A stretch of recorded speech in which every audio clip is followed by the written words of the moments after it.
Buenas tardes, bienvenidos a 8 Deportivo. Viernes, ya saben lo que significa, día de invitados especiales. Hoy tenemos a una de las leyendas del baloncesto, leyenda viviente, ya uno de los jugadores más emblemáticos, o todavía jugador activo, pero de las joyas que tiene el baloncesto nicaragüense, un hombre que sin duda en otro contexto ha tenido muchas oportunidades en el extranjero. Hablamos de Troy Watson. Troy, con todo esto que la selección está jugando afuera y contra selecciones B tirando a y por qué no selecciones A, ¿no te da ganas de volver en el sentido de saborear esas miles de jugar ante selecciones top? Sí, siempre queda ahí algo en el corazón de uno guardado y sí, me hubiera gustado, fíjate, más en estos tiempos que siento que el baloncesto ha tenido más cobertura, ha tenido más apoyo y todo eso. En nuestros tiempos, pues, fueron algunas cosas que nos limitaron, pero veo a la selección haciendo un buen trabajo y yo lo felicito, pues. De hecho, todos estamos entusiasmados y soñando de que podamos hacer un buen papel ahorita en esto que viene, ¿verdad? De las ventanas y todo eso. Y, y felicitarlos, que sigan haciendo un buen trabajo los muchachos.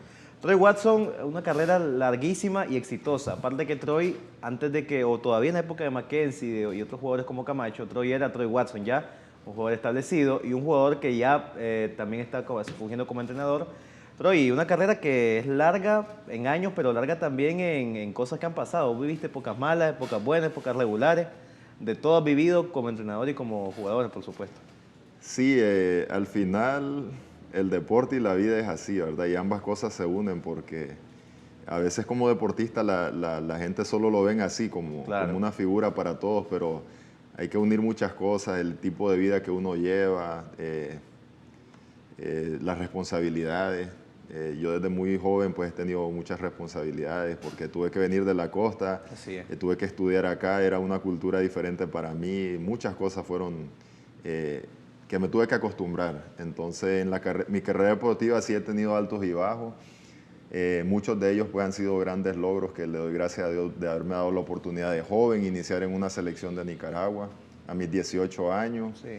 Y luego de eso, pues una etapa grande porque casi 13 años en selecciones nacionales. De los primeros que viví fue de tener experiencias duras, jugando contra Panamá, Costa Rica, siempre nos ganaban, eran marcadores a veces grandes, ¿verdad? Pero fueron construyendo una mentalidad en nosotros y un carácter que años después pudimos ver en ese centroamericano ganándole a todos los equipos esa medalla de oro. Fue algo que en nuestra carrera para esos 11 jugadores que fuimos, algo que siempre va a sobresalir, o por lo menos a través de la historia hasta el momento. Eso Creo que es una medalla que marcó un antes y un después en la historia de Nicaragua, pues y estamos agradecidos con eso. Pero y si uno repasa tu carrera, o vos repasas tu carrera, uno piensa en una persona famosa y una figura de la época de inicio de los 2000. ¿Vos te considerabas una figura? No estaba en las redes sociales, obviamente no es como ahora que ya uno sabe si hablan de él. ¿Cómo era, no, ese momento cuando vos eras, digamos, el ídolo, más ídolo que ídolo, el ícono, digamos, del baloncesto nacional? ¿Lo sentías así? La verdad es de que me veo en ese momento y algunas cosas, pues yo me sentaba a veces tal vez en mi casa y decía, no lo creo, pues, porque la verdad es que hay un gran esfuerzo que uno hace y cuando llega ahí uno tiene que apreciarlo. Y yo hoy le doy gracias, pues, a mi mamá, que en paz descanse. Mi papá murió cuando yo estaba bien joven, estaba niño, y la enseñanza de mi mamá siempre fue: recordemos de qué es lo que estamos pasando en este momento, hay que mantener la humildad y todo eso. Entonces, en el momento que yo estuve ahí, pues, digamos, siendo un ícono para mucha gente, tenía que poner los pies sobre la tierra y decir, bueno, esto fue algo que es cierto, yo me lo gané, Dios me dio la oportunidad y todo, pero cada día uno tiene que seguir marcando una diferencia, y eso me llevó quizás a que el día de hoy todavía valga eso, ¿verdad? De que me ven en la cancha todavía y mucha gente ese respeto que me fui ganando, porque siempre vi no lo que estaba logrando hasta ese momento, sino lo que venía también después Todo de el eso. camino para llegar ahí. Y hablando de ese camino, Troy, Ya hablamos una vez con Frangari, con otros muchachos costeños, pero en tu caso fue casi similar. Tuviste que venirte a Managua. ¿A qué se debió tu traslado de la costa? ¿Dónde sos vos exactamente? ¿De Bluefield? Soy de Puerto De Cabeza. Puerto Cabeza. Sí. ¿Qué hace que te trasladé a Managua, no, para terminar de estudiar? Bueno, realmente, pues como te decía, mi papá había fallecido, mi mamá le tocó hacer ambas cosas para nosotros. En un momento viviendo cosas diferentes, ya hablando en la parte económica y todo, mi mamá decidió que nosotros dos, pues sus dos hijos, estudiáramos una buena carrera y qué mejor que en la capital. También en ese momento no lo vimos así, como una oportunidad de desarrollarnos realmente en el deporte, vimos más lo de nuestras carreras, pero yo ya había empezado a jugar baloncesto, mi hermano ya era una figura en el baloncesto en Puerto Cabeza, y yo le seguí los pasos a él y entonces él quería que yo jugara también baloncesto. Yo había jugado varios deportes. Como todo costeño, por Como cierto. todo costeño, entonces me había destacado en actividades más que tenían que ver con Atletismo, ¿no? atletismo, fútbol, y me había gustado el voleibol, pero el voleibol pues no lo practiqué mucho. Entonces ya estando en ese punto de decidirnos, mi mamá dijo, hay que estudiar en la capital, ustedes tienen que trazarse una meta, tienen que soñar, y yo lo que espero de ustedes es de que en algún momento tengan esa carrera que les va a valer el doble pues en la vida. Entonces así fue, nos trasladamos a Managua y aquí empezó todo, el modo baloncesto dio resultados llegando a Managua. Recuerdo en la universidad, en un inicio con los Tiburones de Bancentro, en una pequeña franquicia que estaba ahí en la parte de Bueno, de pequeña edades. que después fue grande, ¿no? Ah, Sí, bueno, vos sí. decís en edad, sí. En las edades, Ah, ok. en las edades donde ellos desarrollaban un equipito, ¿verdad? Que era muy bonito y ahí estábamos varias figuras que llegamos lejos en la carrera deportiva también. Y luego fue el traspaso, casi medio año después de que vine, ya estaba seleccionado para jugar con los Tiburones Bancentro en la franquicia grande ya.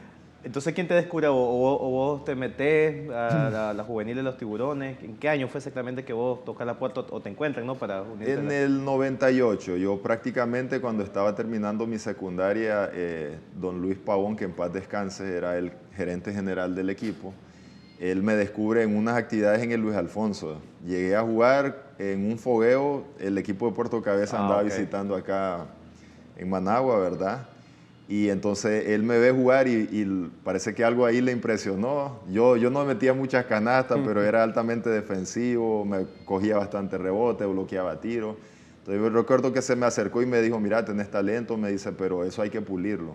Y no sé cómo es en Puerto Cabeza. Mi entrenador en ese momento, me gusta mencionarlo, ¿verdad? Era Eduardo Green, que en paz descanse también, y Eduardo Green pues nos entrenaba como militares y nosotros en la parte física éramos tremendos jugadores. En esa camada estaba Johnny Lamson, estaba Steve Hooker y dos muchachos que también dieron mucho de qué hablar en el baloncesto. ¿Y tu debut en primera entonces cuándo fue? En aquella ACB. Vamos a hablar por supuesto de la ACB, que obviamente quién mejor que Troy Watson para hablar de la ACB, pero me gustaría que me hablaran de cómo llegar al equipo grande y cómo fue ese primer baño en realidad. ¿Y cuándo te sentimos que te convertiste en un profesional entre lo que cabe en el baloncesto? Bueno, en ese mismo año se nos dio la oportunidad, después de que jugamos, recuerdo un campeonato aquí con los Tiburones, se llamaban Tiburones Pro Inco, era la franquicia pequeña de ellos, o el equipo pequeño, Sí, claro. perdón, de la franquicia. Nos ven a varios y dicen, prepárense porque hay un torneo centroamericano y van a participar, nos convocan y arman un equipo juvenil. Y recuerdo que nuestro único extranjero era Jairo Hernández, o sea, no era extranjero, ni siquiera extranjero, era un refuerzo, porque Jairo era bien joven, pero ya Jairo tenía pues varios años de jugar en primera y entonces era un tipo fuerte, grande, nos ayudó bastante. Ahí nos ven jugar y en el siguiente año a mí me pasan ya a la franquicia de los Tiburones Bancentro y ahí estuve como 5 años con ellos ganando La historia, de los Tiburones Bancentro, sí. Todo el mundo lo sabe, Troy, pero en ese momento combinaba estudios, ¿cómo fue la parte educativa? Porque en baloncesto pues hay que hacerla. Todavía en ese momento no era una carrera rentable para 100% dedicarla al deporte. Entonces, ¿cómo combinaba ya jugar en primera y tu realidad, ¿no? En cuanto no sé si seguías estudiando o ya estabas trabajando. Al final tuve que combinar un poco el trabajo que nació como un hombre, un joven comerciante, voy a decirlo así. Pero fíjate de que fue difícil, sobre todo porque como te digo, era un ambiente diferente, totalmente diferente a mi cultura donde yo venía. Hasta la manera como nosotros hablábamos antes, cuando yo vine, tenía mucho que ver con, en la universidad éramos pocos costeños, entonces la manera como hablábamos y todo eso, las clases para nosotros eran diferentes. Y fue difícil, te quiero decir de que gracias a la base que yo ya traía, me di cuenta que tenía que pasar por muchos momentos de desvelo, hacer sacrificios en muchas cosas. O sea, el internet, gracias a Dios, no existía porque ahora yo miro que mantiene bien entretenido a los jóvenes. Distraído. Pero lo de nosotros era estar y teníamos que ir a la biblioteca, hacer muchas investigaciones, teníamos que reunirnos en grupos en las casas, pasábamos todo el día estudiando. Y aparte entrenabas, ¿no? Y aparte de eso entrenábamos. Yo entrenaba 2 veces al día, entrenaba en la mañana con lo que eran selecciones menores y entrenaba en la tarde ya con los tiburones, entonces era bien cansado. Me tuve que meter en ese formato de querer sacar mi carrera al mismo tiempo y estudiar, pero todo ese sacrificio pues al final valió la pena. Ahora yo creo que puedes responderme esta pregunta ya que han pasado 20 y pico de años. ¿Cuál fue tu primer salario como profesional, entre comillas, como te digo, porque yo sé que es complicado hablar de profesional del baloncesto en esa época? Fue una nada, realmente fue un viático que se me generaba cada quincena y en ese momento, aunque significaba algo, eran como 600 córdobas lo que nos daban quincenal, o sea, yo ganaba como 1.200 al mes y era una ayuda que se nos daba. Como yo era menor en el equipo, eso era algo simbólico que nos reconocían por el pasaje o algo así. Seguimos con más de 8 Deportivo, estamos con Troy Watson, que ya nos acaba de revelar cuánto ganaba en ese entonces, en el 98, 99, pero ahora nos va a contar de la ACB. Antes de seguir con tu carrera, la ACB parece que fue ayer cuando terminó de hacerse, pero ya son como 8 años, 7 años que la ACB muere. Pero cuando la ACB era brava era cosa seria. Me acuerdo que yo era pequeño obviamente, pero había una buena rivalidad, digamos, entre las 4 franquicias conocidas. ¿Te acordás todo eso? Sí, sí, claro, perfectamente, porque se vivió un básquetbol diferente. Bravo, yo creo. Bravo, era un básquetbol de bastante roce. Tenías que tener las cualidades para estar jugando en primera. No era porque te conocían o porque solo te habían visto el talento, sino que aparte del talento tenías que tener la mentalidad.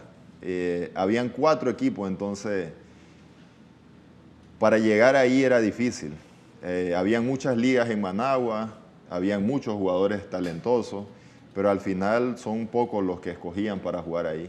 Entonces fue un privilegio y fue un roce durante muchos años esas 4 franquicias.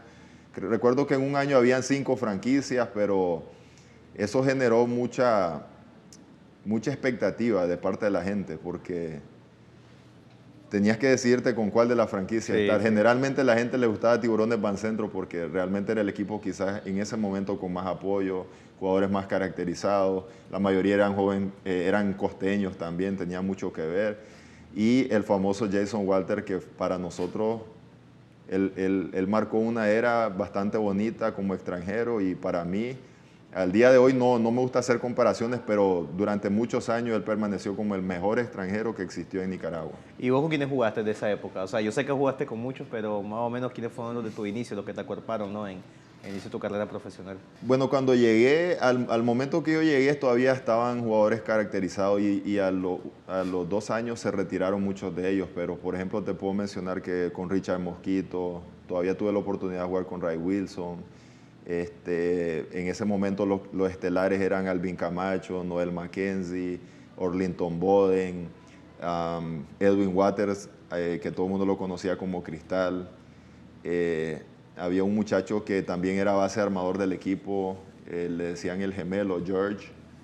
Y después llegaron, por ejemplo, jugadores como Wesley Sabri, que había jugado todo ese tiempo con la UAM, pero había sucedido de que él había finalizado su contrato y después él llega a los Tiburones, volvemos a ganar un campeonato y después él se retira. Entonces, pues en el equipo éramos básicamente eso, Elijah Allen, que en paz descanse, son los jugadores que más o menos recuerdo. Y de mi camada, pues, Jafran Boni, el Pollo jugaba con nosotros en la franquicia en sus inicios. El Chulo, alguien que ya no muchos recuerdan, pero fue un armador que tenía mucho potencial, llegó joven, perteneció a la franquicia un par de años y después se fue a estudiar fuera del país. Y eso es lo que recuerdo más o menos ahorita, ¿verdad? Ahí me disculpan si no recuerdo todos los nombres, sí, porque han sido tantas etapas, ya he pasado varias décadas ya jugando baloncesto. Y en ese entonces, ¿vos crees que los jugadores sabían que no podían depender del salario de la ACB? O sea, estaban siempre las ligas de barrio, las perreras como llamamos. ¿Cómo era la mentalidad del basquetbolista en ese momento? Porque ahora sí puedes jugar todo el año, pero en este caso, ¿cómo funcionaba? ¿No? ¿Cómo era cómo era un año, cómo eran los 12 meses de un basquetbolista realmente? Porque la ACB no era todo el año, obviamente, había que trabajar. ¿Cómo era ese contexto? Era muy cansado porque también lo viví. Hoy considero que tal vez fueron pequeños errores que como atletas cometimos porque para poder realmente sobrevivir jugando baloncesto, yo lo hice porque también tenía algunas necesidades, era que jugábamos en primera y luego de ganar esos 1.200 como un novato, pues llegué a ganar realmente un salario bastante grande en ese momento. Pero era solo los meses. Pero eran solo varios meses, eran como 3 y después uno tenía que buscar qué hacer. ¿Cómo sobrevivíamos? En las ligas de barrio, en las ligas departamentales. Entonces uno viajaba a Matagalpa y Matagalpa le pagaban cierta cantidad por jugar. Luego te ibas a Jinotega y en Jinotega te pagaban otra cantidad. Y luego te ibas al otro lado, a Santa Teresa, te ibas al Rosario y así andabas por toda Nicaragua. Por eso es que los jugadores de nuestros tiempos fueron bastante reconocidos, aunque no habían redes sociales, porque andábamos en todas las ligas de Nicaragua jugando y así es como Ciudad Darío también había. Ciudad Darío era buena liga, sí. Recuerdo que San Isidro jugué también un par de años ahí. Y aquí en Managua, perdón, ni digamos, habían ligas famosas de barrio. Llegábamos de lunes a viernes porque había en diferentes zonas. Y entonces ya el fin de semana reuníamos algo. El fin de semana, sábado y domingo, reuníamos otra parte. El lunes amanecíamos cansados, pero había dinero en nuestro bolsillo. Y con eso sobrevivíamos. Así era. Pero tu caso es diferente porque vos, a la par de eso, construiste, digamos, una profesión. Porque estuviste en UNICIT, estás en la UAM ahora. O sea, sí, nos estamos adelantando un poco, pero o sea, vos hiciste algo bien para, digamos, después de tu retiro estar tranquilo hasta cierto punto. Porque vos jugás porque te gusta, no por necesidad ahorita. Termino mi carrera y cuando termino mi carrera mi mamá me dice, te felicito, pues lo lograste. Viene la siguiente etapa, lo que es ser un profesional en la cancha, pero también buscando de una manera como tener un currículum como trabajador y así, ¿verdad? Entonces yo decido que por los siguientes años, como estaba en el top de mi carrera deportiva, decido participar en selecciones y decido ver qué más hay allá afuera. Entonces empecé a jugar en la Liga de El Salvador, en la Liga Profesional. Empiezo a viajar bastante con selecciones.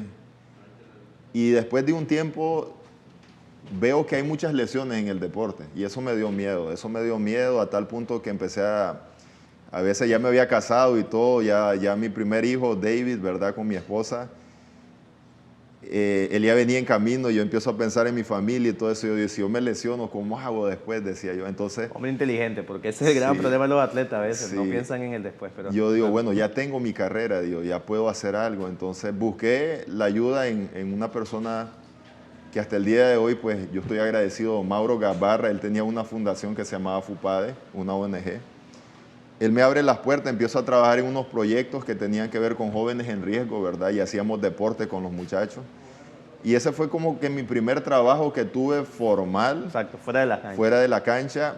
Y tuve que arriesgar a veces centavos porque me llamaban a jugar a otros lados y ya no podía por la cuestión de trabajo. Pero aún así me la jugué, jugaba en El Salvador.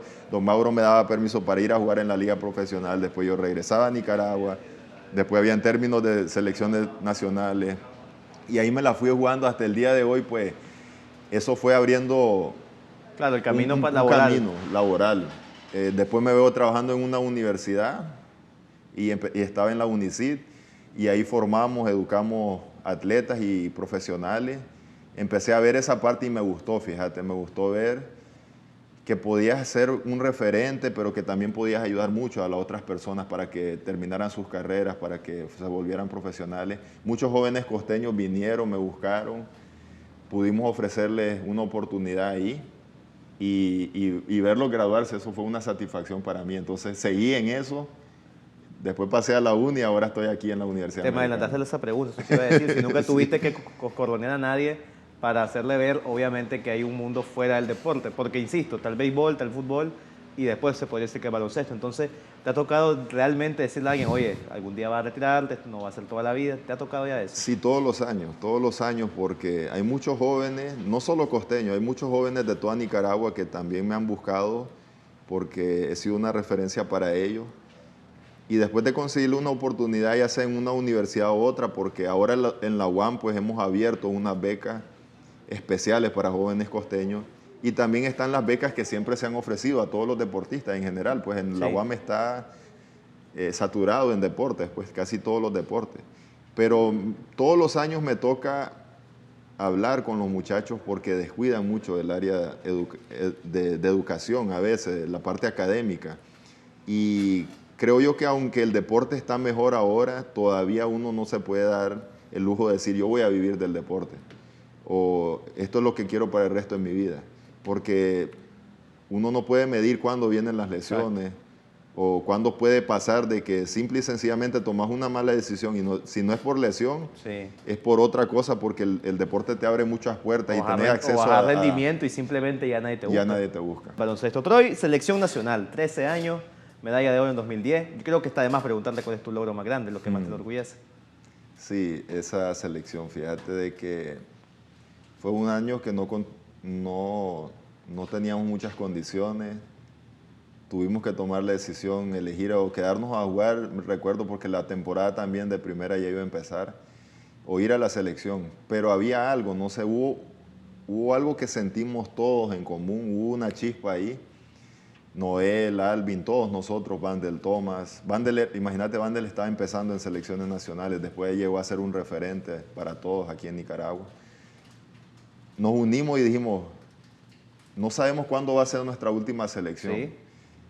Noel venía de una cosa que había sucedido ahí, pues, y venía a jugar de nuevo y estaba de nuevo carburando y estaba dando números, entonces decidimos ir a la selección. Y esa vez, pues, creo que pasa cuando tenés todo en tu contra y tenés que pasar al otro lado o quedarte y nosotros decidimos pasar al otro lado y eso nos ayudó porque la manera como se jugó, yo le compartí a alguien hace poquito, yo creo que con todas las condiciones, si nos lo hubieran dado en ese momento, tal vez no hubiéramos jugado así.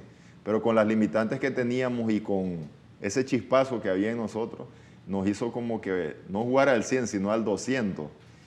Y eso fue algo tremendo. Vimos cosas que nos ocurrieron cuando jugábamos en esa selección y lo dábamos todo y salíamos de ahí y decíamos una más. Y entonces veníamos el día siguiente y volvíamos a ganar un partido. Y nos levantamos y nos íbamos a entrenar cansados y decíamos una más, necesitamos ganar una más. Y hasta que llegamos a ese tercer juego y lo ganamos y nos dimos cuenta que sí podíamos ganar la medalla de oro, eso fue algo sorprendente. Y el para partido nosotros. final contra Panamá, ¿qué recordás? ¿Qué detalles te vienen a la mente cuando hay que recordar la atmósfera de ese 2010? Íbamos perdiendo, te lo voy a resumir, íbamos perdiendo al medio tiempo y decíamos nosotros, ¿qué hacemos ahora? Estábamos en el camerino por agachar la cabeza un poco porque había una diferencia como de 20. ¿De 20? Sí, algo así era, grande, no recuerdo entonces, el marcador. Grande. Panamá estaba jugando bien y nosotros estábamos ahí, pero ya había una buena diferencia. Entonces, estábamos con esa fe.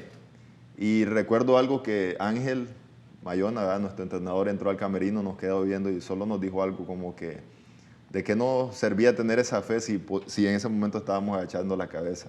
Se salió del camerino y todos nos reunimos, pusimos la mano juntos y empezamos a orar y le dijimos, Señor, regalarnos esta. Está dura, pero vamos con todo. Y entonces empezamos a orar, salimos a jugar y todo empezó a fluir. Empezamos a robar balones, nos pusimos más duros con Panamá. Vimos que en algunas jugadas ellos titubearon y no metieron la canasta y nosotros lo aprovechamos al otro lado. Y el resultado al final, un tirito de 3 de Alvin Camacho de una esquina, una jugadita que nos marcó con tiros libres y ganamos el partido. Recordamiento, Troy. Sí. Y eso fue hace ya 15 años. Sí. Pero después de ahí, Troy, hay selecciones nacionales, pero hay una diferencia con ahora, que en ese entonces no había apoyo para mandar a la selección como tal. Ahora se compite en todo. ¿Y cuánto talento se perdió y cuánto roce se perdió, Troy, entre 2010 y 2016 y 2017 con las selecciones, verdad? Sí, considero pues de que habíamos varios jugadores que si en ese momento se nos hubiera dado un poco más de oportunidades, hubiéramos podido brillar un poquito más todavía. El hecho está de que hasta cierta edad en la carrera de Noel Mackenzie, el Pollo, la mía, Servio Avea, que se tuvo que ir del país, pues porque en un momento pues decidió él ir a buscar una oportunidad allá afuera, Walter Roberts. Estaba ese talento, pero hoy podemos decir es una lástima y todo, pero al final hicimos algo. En la era que nos tocaba a nosotros hicimos algo, ya no podemos vivir de ese pasado. Y sí quiero que la gente reconozca que tuvimos que hacer un poco más esfuerzo que lo que están haciendo ahora. Sabe, claro. Entonces, ¿qué te convierte en un profesional realmente? Es el día a día, lo que haces a diario no para impactar a la gente y sobresalir con ellos, sino en formar un mejor yo cada día. Entonces, esos jugadores que hemos sobresalido nos hemos dedicado a eso. Yo me acuerdo que en nuestro tiempo no era tanto con la preparación física, esto, lo otro. No teníamos instructores que realmente nos mejoraran. Entonces tomábamos decisiones. Yo llamaba a Noel Mackenzie o llamaba a Manuel Mackenzie o llamaba al Pollo y le decía, ¿de qué gimnasio estás yendo a tal? Y nos visitábamos y íbamos. Llamábamos a un amigo de nosotros y entonces de repente nos decía, esto es lo que ustedes pueden hacer. Y lo poníamos en nuestro plan.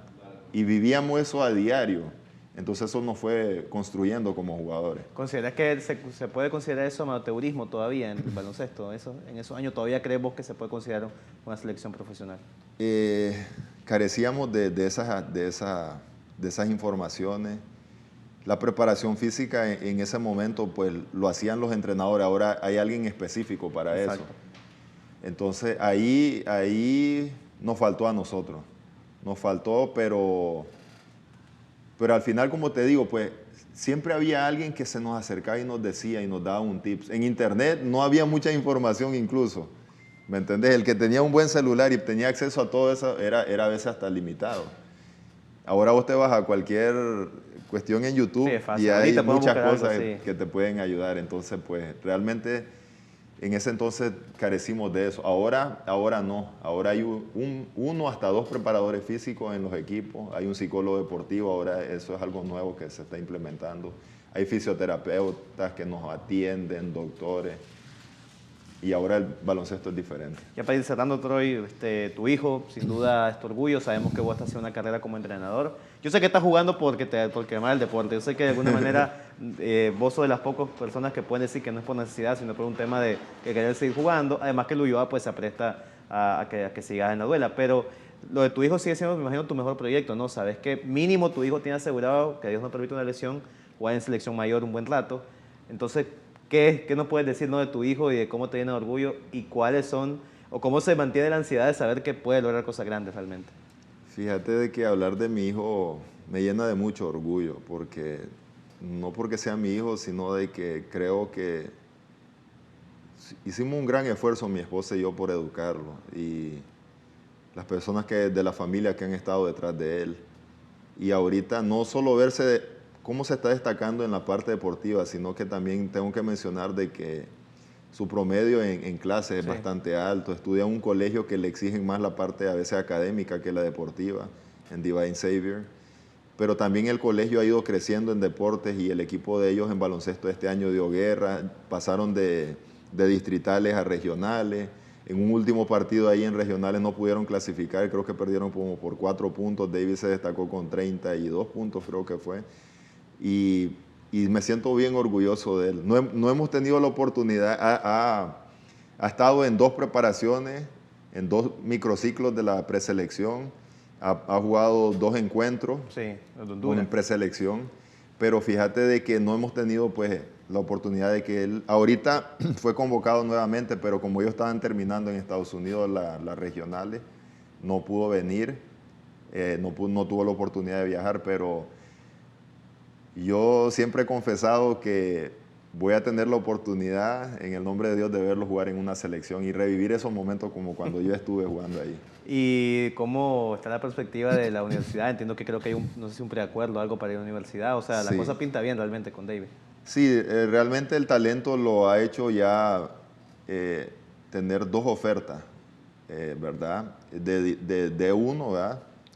de División 1. La más cercana que estamos viendo sería para ahorita en noviembre decirnos si sí o no va, es la del sur de Mississippi. Sí. Una universidad buena, con talento, ha proyectado jugadores también que han llegado pues, a NBA. Pero estamos viendo porque todavía pues, la temporada no ha terminado. Ellos ahorita andan en un viaje con Pilín Álvarez.